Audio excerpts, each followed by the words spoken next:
Hi everyone, welcome back to my channel. So today's episode is very special because I'm going to chat with my longtime friends Lovella and Chekai. So Lovella is in Cyprus currently, Chekai is in Bohol, and obviously I'm in Oman. So we were going to talk about the current situation, the pandemic, and how we adjust, and the qualities that make us adjust well to the pandemic, and it's just some sort of advices that we give to others who are in the same situation.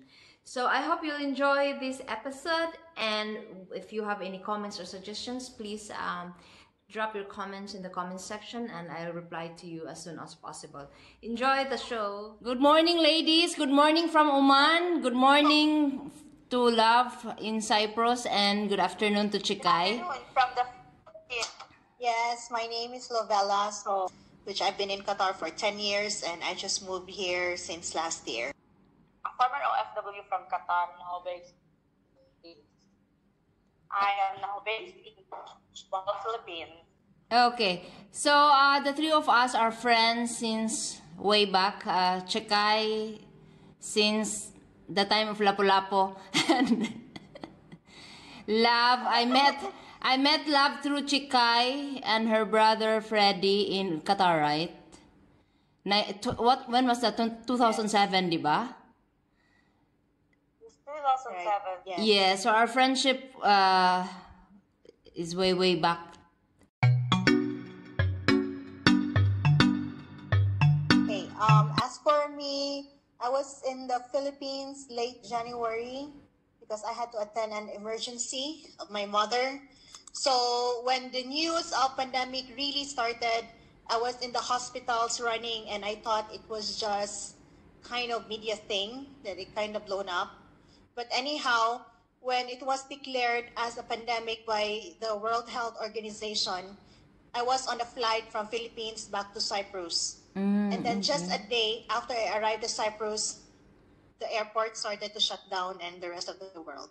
They started to recognize the pandemic about March, but then I was in Cebu that time, but I was one of my countries, the frontliner here in currently that Bohol will be on shutdown. So immediately, like the following day, the first flight, the following day, I returned to Bohol in spite of the schedules that I have, because I was thinking because she told me it will be a 1 week closure only, like 1 to 2 weeks, but we are now on the 7th month.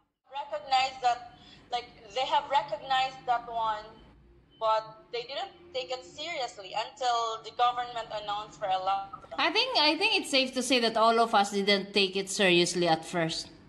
And then now it's like, now we are into our 10th month, right? And we're still here. We are still on and off curfew, on and off lockdown.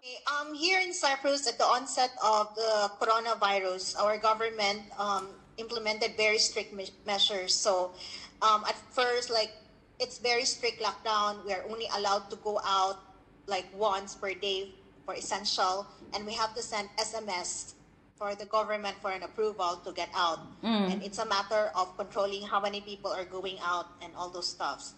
So till that's April, end of March, April, May, the cases went down. But then June, they started to open the airport and everything. We were doing well on the first 3 months or so. But unfortunately, right now, it starts to go up again because everything is open, okay? We understand that economy has to run. But, even with the set of protocols per industry, they are very detailed set of protocols. But, in the long run, people start to slip, and then people start to relax and everything. And now, like, we have this, whatever you call second or third wave, we have even more cases from the time of the peak. So just yesterday, they sent out a new measure again. So we have a curfew again at 9 o'clock and all that. But other than that, the businesses remain open. It's just that the bars and restaurants should close around 10 or 11 p.m. It's like here in Oman, we have on and off lockdown, on and off curfew. In April, our area was really locked down. There were militaries and police everywhere because I think the high infection starts in our area.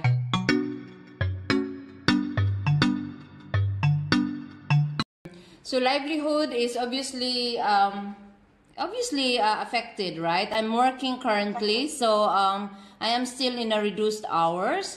And everybody was I personally reduce these expenses because we don't know until when, and I don't know until when will my husband be working. True. Although not everybody was like the rentals are coming. In my case, rentals are still coming. I was not affected like other landladies or landlords that people are not renting at all. But I'm blessed that my renters are working. You have your gardening, you have your rentals as well, right? And obviously, you have your own OFW to supply. You have Charlie to. You're a pensioner. How about you, La? Okay, yeah. It's just so unfortunate that I still couldn't find a job right now. Now that everything, all my residency and other papers here in Cyprus are in place, and I really did send a lot of applications here and there, and basically nothing has been. No one So is everything hiring, has yeah. been pending for a moment, and yeah, I did receive some screening questions, and that's it. Not even an interview or something. And sometimes, like, I just feel down because I can be qualified. So at least just give an opportunity, like an interview or something. But nada.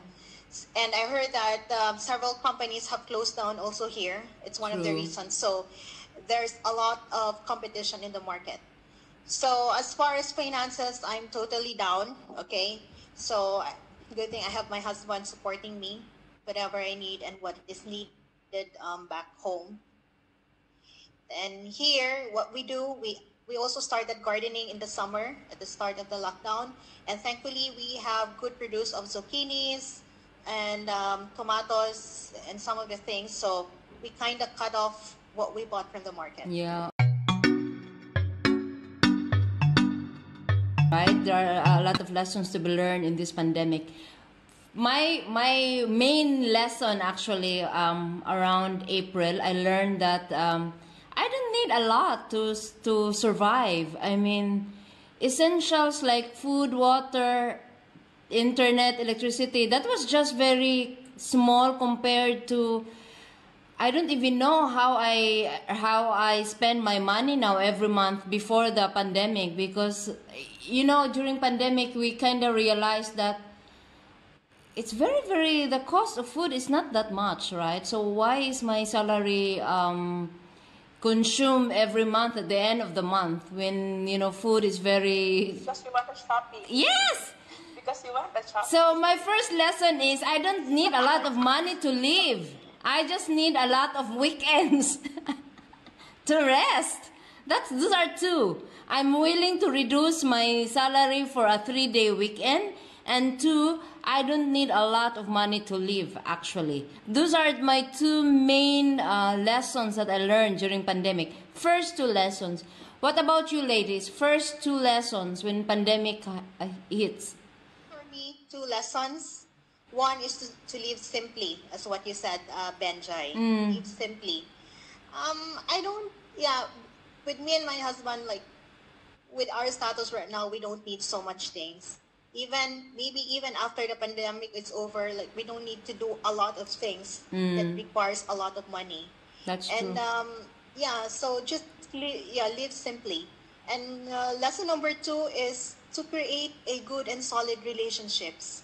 You cannot be alone, okay? Correct. And in this pandemic, when all of us are halted, we need to stay where we are, or whether we're at home or at work, we need somebody. So so I think you need to have a solid relationship.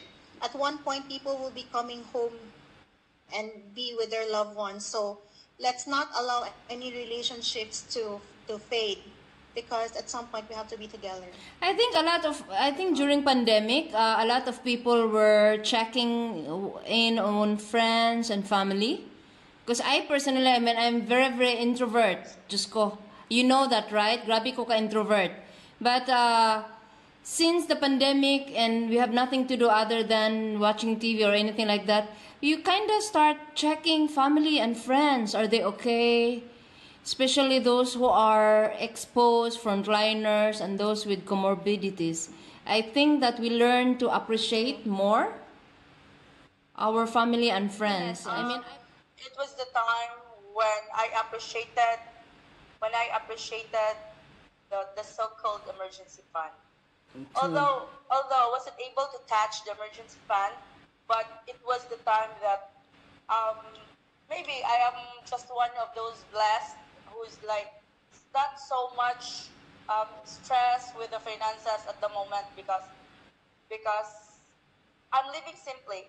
It was then that I realized how important the emergency fund The is, savings. and number two, I realized that above all the businesses, above all the hustle, it is the food, it is the farm that is working on pandemic. Pandemic also emphasized how we valued people who are not celebrities.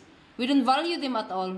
You know, we followed celebrities and football players and social media influencers, and yet they cannot give us food. I salute to those BHW, the barangay health workers, Barangay health or workers. the DSWD people. These are the lower ranks in the LGU community who visits like in my case, I am in the province where the houses are afar from each other. Like, unlike the city that it's just a few steps away, but in our case, like our place is the neighbor is like meters away, 200 meters away from each other. So like I appreciate how they come, visit, and do things because they are not paid. I mean, the risk is there. They are not paid overly. It was a pure love. It was a pure commitment. It was a pure love. It was a pure care. Service.